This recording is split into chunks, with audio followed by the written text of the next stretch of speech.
ओशो रजनीश कहते हैं, विश्वविद्यालय में जब लोग गए थे तब थोड़ी बहुत बुद्धि भी थी, जब आते हैं तो बिल्कुल बुद्धू होते हैं।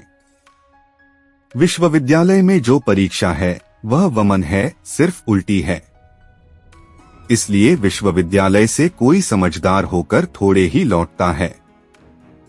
लोग समझदार जाते हैं और ना समझ होकर लौट आते हैं। जब गए थे तब थोड़ी बहुत बुद्धि भी थी, जब आते हैं तो बिल्कुल बुद्धू होते हैं। बहुत मुश्किल से कोई आदमी विश्वविद्यालय से अपनी बुद्धि बचाकर लौट पाता है। यह कोई विश्वविद्यालय थोड़े ही है? यहाँ कोई शिक्षा थोड़े ही दी जा रही है? बोध दिया जा रहा है, ज्ञान नहीं। हमें सिर्फ चीजें याद नहीं करनी चाहिए, बल्कि उन्हें समझना और उन पर अमल करना भी चाहिए।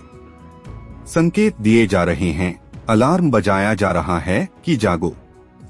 हमें हमेशा सचेत रहना चाहिए और सीखने के लिए तैयार रहना चाहिए। समझो फर्क को। तुम सुबह सुबह पड़े हो सर्दी की प्यारी सुबह, कंबल में दुबके हो, अलार्म बज रहा है। हम सुबह अलार्म बजने पर उठने के बजाय उसे गिनने लगते हैं। कितनी घंटी बज रही है? 1, 2, 3, 4, 5, 6, 7, 8, 9, 10 डॉट सब घंटियां गिन ली, याद रख लिया कि 50 घंटी बजी थीं और करवट ली और सो गए। यह याद तो रख लिया, लेकिन इशारा खो गया। हमें सिर्फ जानकारी याद रखने की जरूरत नहीं है, बल्कि हमें उस जानकारी के पीछे के अर्थ को समझना चाहिए। वे घंटियां इसलिए नहीं बज रही थीं कि गिनो, वे घंटियां इसलिए बज रही थीं कि जगो।